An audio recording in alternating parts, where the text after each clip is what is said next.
우리 다 같이 회개기도 하심으로 예배를 시작하겠습니다.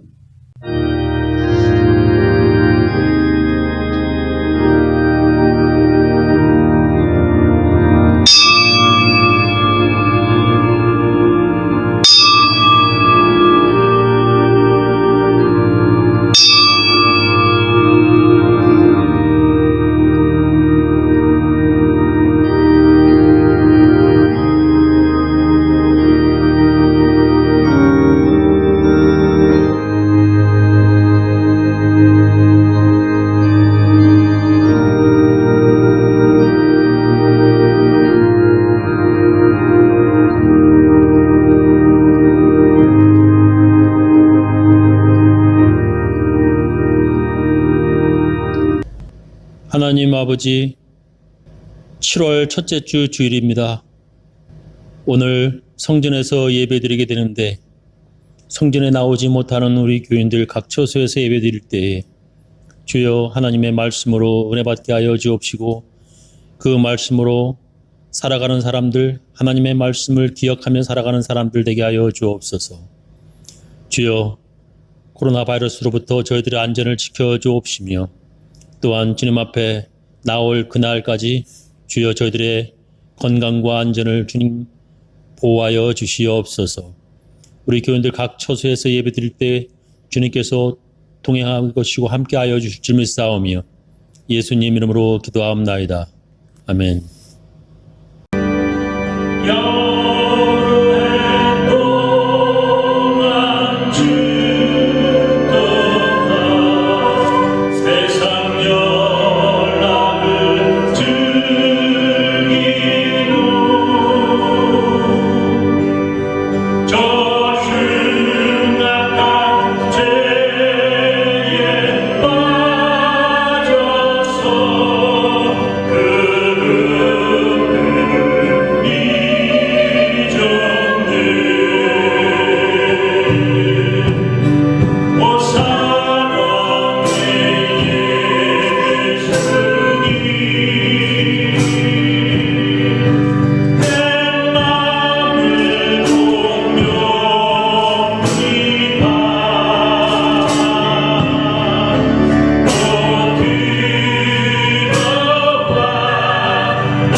우리 다 같이 주님께서 가르쳐 주신 기도문 함께 하겠습니다. 하늘에 계신 우리 아버지여, 이름이 거룩히 여김을 받으시오며 나라의 임하옵시며 뜻이 하늘에서 이룬 것 같이 땅에서도 이루어지이다.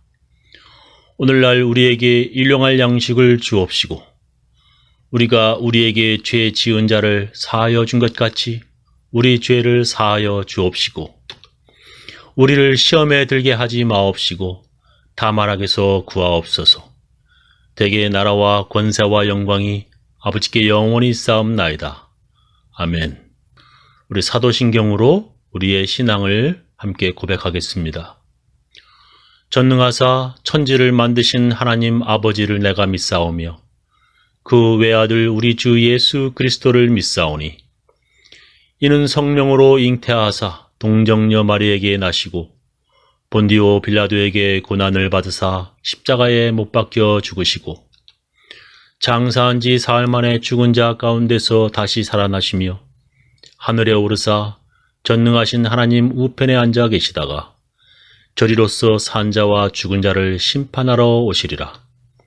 성령을 믿사오며 거룩한 공예와 성도와 서로 교통하는 것과 죄를 사하여 주시는 것과 몸이 다시 사는 것과 영원히 사는 것을 믿사옵나이다. 오늘 하나님의 귀한 말씀은 로마서 11장 6절부터 10절 말씀 되겠습니다. 은혜로 된 것이면 행위에 근거한 것이 아닙니다. 그렇지 않으면 그 은혜는 이미 은혜가 아닙니다. 그러면 무슨 결과가 생겼습니까? 이스라엘 백성은 그들이 찾던 것을 얻지 못하였지만 택하심을 받은 사람들만은 얻었습니다. 그리고 그 나머지 사람들은 완고해졌습니다. 성경에 이렇게 기록된 바와 같습니다. 하나님께서 그들에게는 혼미한 영을 주셨으니 오늘까지 그들은 눈이 있어도 보지 못하고 귀가 있어도 듣지 못한다. 다윗도 다음과 같이 말하였습니다. 그들의 밥상은 그들에게 올무가 되고 덫이 되어라. 그들은 걸려 넘어지고 보복을 받아라. 그들의 눈은 어두워져서 보지 못하게 되어라. 그들의 등은 언제나 굽어 있어라. 예수를 믿는다는 사람들, 즉 크리스천이라고 하는 사람들이 꼭 그리고 반드시 잊지 말아야 하는 것들이 있습니다. 아무리 세상이 바뀌고 나의 주위 환경이 변하여도 크리스천들은 절대로 이것을 잃어버리지 말아야 합니다. 그것은 바로 하나님의 은혜입니다. 하나님의 은혜를 잊어버리면 그 사람은 더 이상 크리스천이 아닙니다. 하나님의 은혜에서 벗어나게 되면 그 사람은 더 이상 믿음의 사람이 아닙니다. 많은 크리스천들이 처음에 하나님의 은혜를 깨달아 눈물 흘리고 콧물까지 흘리며 감격을 합니다. 그런 감격은 더러운 죄인인 나를 구원하기 위해 하나님께서 그의 독생자 예수님을 이 땅에 보내셨다는 것에서 하나님의 은혜를 느낍니다. 또한 예수님께서 나 같은 죄인을 위해 십자가에 못 박혀 죽으셨다는 것을 깨달았을 때 하나님의 은혜가 더욱 크게 다가옵니다. 내가 죄인이라는 것, 죄인 중에 괴수라고 하는 것을 깨달을 때 하나님의 은혜가 크게 느껴집니다. 내가 얼마나 더러운 죄인인지, 내 자신에 대해 실망을 많이 하면 할수록 그 하나님의 은혜는 더욱더 커지는 것입니다. 예수님이 십자가 위에서 나를 쳐다보시며 너의 모든 죄가 다 사하여졌다 말씀하시는 것에 크나큰 하나님의 은혜를 느낍니다. 이렇게 하나님의 은혜 속에 있을 때에는 별스럽지 않은 찬양 중에 갑자기 찬송가 가사 단어 하나에 감동을 받게 됩니다.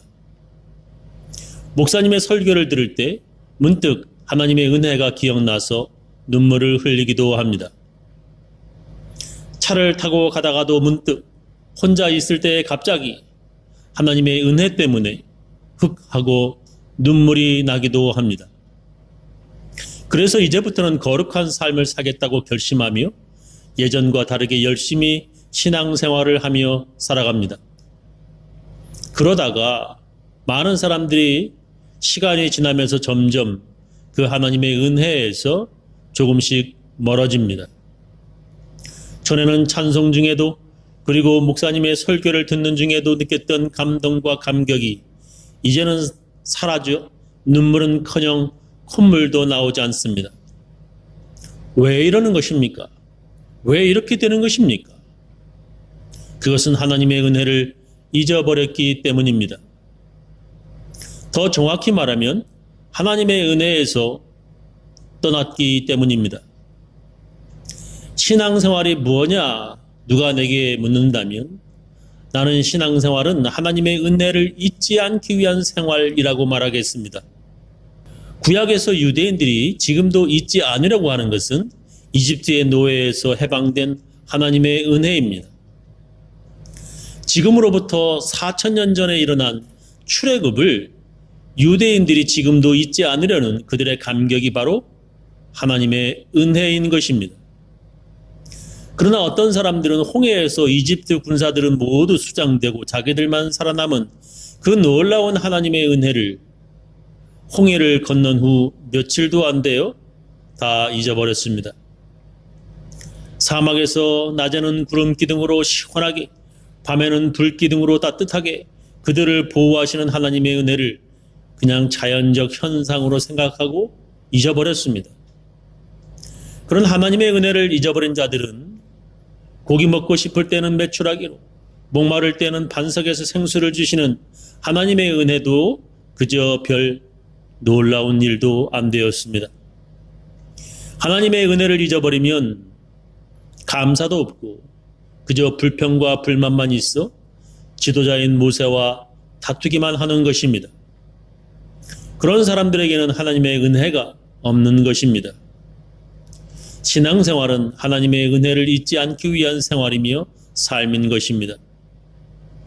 그래서 예수님께서 제자들에게 하나님의 은혜를 잊지 않기 위해 가장 먼저 예수님께서 만드신 것이 있습니다. 그것이 바로 교회입니다. 예수님께서 교회를 만드신 이유는 우리가 하나님의 은혜 안에 살게 하기 위함입니다. 우리가 교회를 왜 다니냐면 우리가 하나님의 은혜를 잊어버리지 않기 위해 교회를 다니는 것입니다. 혼자 있는 것보다 나처럼 하나님의 은혜를 경험한 여러 사람들과 함께 있을 때에 하나님의 은혜를 잊지 않게 됩니다. 바꿔 말하면 나의 생활이 하나님의 은혜를 경험하지 못한 여러 사람들과 어울려 지내는 생활이라면 하나님의 은혜에서 멀어지게 된다는 것입니다. 교회는 하나님의 은혜를 체험한 나와 같은 사람들이 함께 그 은혜를 잊어버리지 않으려고 모이는 곳입니다. 목사는 교인들이 하나님의 은혜를 새삼 그리고 또 느끼도록 설교를 하고 은혜 속에 같이 찬양을 하고 하나님의 은혜 받기 위해 같이 모여서 기도하도록 인도합니다. 교회에서 함께 모여 하나님께 예배 드릴 때 하나님께서 우리에게 은혜를 주십니다. 기독교가 2000년 동안 전 세계로 전도하고 뻗어나간 원동력은 교회에서부터였다고 말할 수 있습니다. 그렇게 교회 다니던 사람이 교회를 떠나 자기 혼자 신앙생활을 할 때 그 사람은 하나님의 은혜에서 점점 멀어지게 됩니다. 근데 어떤 이는 교회를 다니는데도 나와 같은 은혜 체험한 사람들과 어울리는데도 하나님의 은혜에서 점점 멀어지게 되는 사람도 있습니다. 그 이유는 여러 가지가 있지만 그 중에 하나가 자신이 죄인이었다는 것을 잊어버리는 것입니다. 자기 자신이 별스럽지 않은 사람이었다는 것을 잊어버리기 때문입니다. 별스럽지 않은 나, 아무것도 아닌 나, 내가 교회를 다니면서 이제 어떤 중요한 인물, 무시할 수 없는 나가 되었다는 것입니다. 이젠 그 누구도 교회 안에서 내가 잘못했을 때 감히 나를 책망할 수 없는 그런 존재가 되었다는 것입니다. 그것을 다른 말로 교만이라고 말합니다. 목사도 그 사람에게 신앙적으로 권고할 수 없고 그렇게 했다가는 교회에 큰 문제가 되는 사람이 되었습니다. 왜 그렇게 되었습니까? 그것은 그 사람이 교회에서 행한 여러 중요한 행위가 있었기 때문입니다. 예를 들면 여러 해 동안 주일날 빠지지 않은 교회 출석, 꾸준한 11조와 감사헌금, 교회 행사에 대한 열심적 봉사, 교회에서 임원이라고 하는 지책, 이런 행위들 때문에 겸손한 사람이 이제 교만한 사람이 되기도 합니다. 그래서 그는 교회를 다니면서도 하나님의 은혜를 잊어버리는 교만한 사람이 되기도 하는 것입니다. 오늘 성경 본문에 그런 말씀이 나옵니다. 은혜로 된 것이면 행위에 근거한 것이 아닙니다. 그렇지 않으면 그 은혜는 이미 은혜가 아닙니다. 하나님의 은혜로 된 것이면 사람들의 행위로 말미암지 않다는 것입니다. 그렇지 않으면 은혜가 은혜되지 못한다는 것입니다. 그러니까 사람들의 행위로 하나님의 은혜가 되는 것이라면 그것은 은혜가 아니라 보상이 되는 것이라는 것입니다. 내가 이렇게 잘했기 때문에 은혜를 받는 것이라면 그것은 은혜가 아니라 내가 잘해서 상을 받는다는 것입니다. 유대인들이 그렇게 신앙생활을 했다는 것입니다. 내가 이렇게 율법을 잘 지키니까 하나님께서 내게 보상을 주신다. 내가 이렇게 율법을 철저히 지키니까 하나님께서는 내게 당연히 그리고 마땅히 내게 상을 주셔야 한다는 신앙생활을 했다는 것입니다. 그것은 은혜가 아니라는 것입니다. 그래서 로마서 4장의 사도 바울은 이렇게 말합니다. 이 일을 하는 사람은 그가 받는 품삯을 은혜로 받는 것으로 생각하지 않고 당연한 보수로 생각합니다. 라고 기록했습니다. 행위에 따라 상을 받는다고 신앙생활 하는 사람은 하나님의 은혜라 생각하지 않고 당연한 보수, 하나님께서 자기에게 빚지는 것으로 자기가 당연히 받아야 하는 대가라고 생각한다는 것입니다. 그렇게 생각하며 신앙생활 하는 사람은 어떤 결과가 생기냐면 그들이 찾던 은혜를 얻지 못하였다는 것입니다. 그러면 무슨 결과가 생겼습니까? 이스라엘 백성은 그들이 찾던 것을 얻지 못하였지만 택하심을 받은 사람들만은 얻었습니다. 그리고 그 나머지 사람들은 완고해졌습니다라고 기록합니다. 그렇게 자기 자신이 열심히 율법을 지켰다, 하나님의 명령을 내가 너보다 더 잘 지켰다 자부하는 사람들이 꼭 하는 것이 다른 사람들을 지적하고 교회 안에서 비판하고 정죄합니다. 자기도 죄를 지었으면서도 그래도 내가 너보다 죄를 적게 지었다고 자랑합니다. 나는 이렇게 잘 지켰는데 너는 나보다 못 지켰다고 돌을 던지며 정죄하려는 것입니다. 그런 사람들은 은혜를 얻지 못하였다는 것입니다. 그런 사람들에게 하나님의 은혜인 예수를 전해 주어도 그들은 고집이세요. 보아도 보지 못하고 들어도 듣지 못합니다. 성경에 이렇게 기록된 바와 같습니다. 하나님께서 그들에게는 혼미한 영을 주셨으니 오늘까지 그들은 눈이 있어도 보지 못하고 귀가 있어도 듣지 못한다라고 기록하였습니다. 그런 사람들에게는 아무리 죄인을 위해 이 땅에 오신 그리스도 예수를 전해도 그들은 은혜 받기보다는 보상을 받기로 작정한 사람들이기에 아무리 보아도 보지 못하고 아무리 전해주어도 듣지 못합니다. 그래서 그들에게는 은혜보다 행위로 걸려 넘어지고 자기가 한 행위로 보복을 받게 되는 것입니다.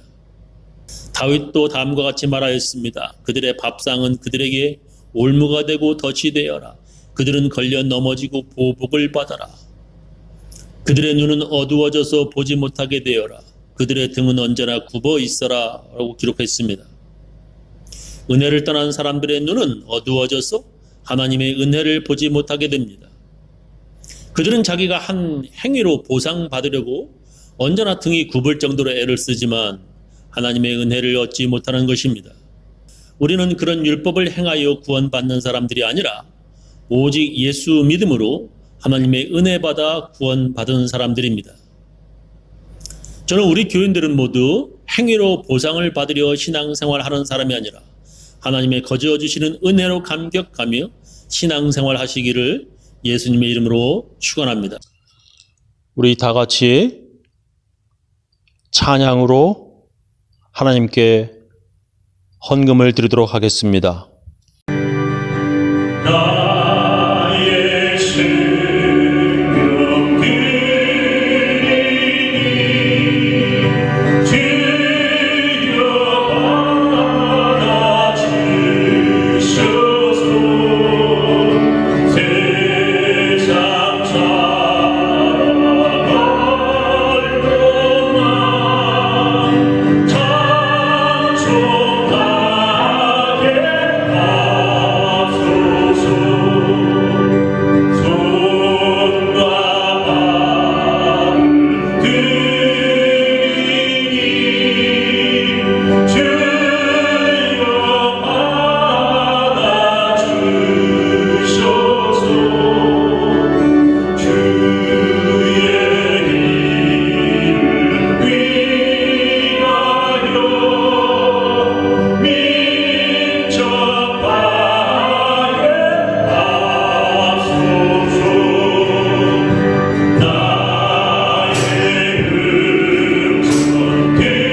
지금은 주 예수 그리스도의 놀라운 은혜와 하나님의 크고 크신 사랑과 성령님의 감화 감동하심이 하나님의 은혜 가운데 신앙생활 하고자 하는 모든 사람들, 그 가정, 그 자녀, 그 사업체 위에 지금부터 영원히 함께 하시기를 간절히 축원하옵나이다.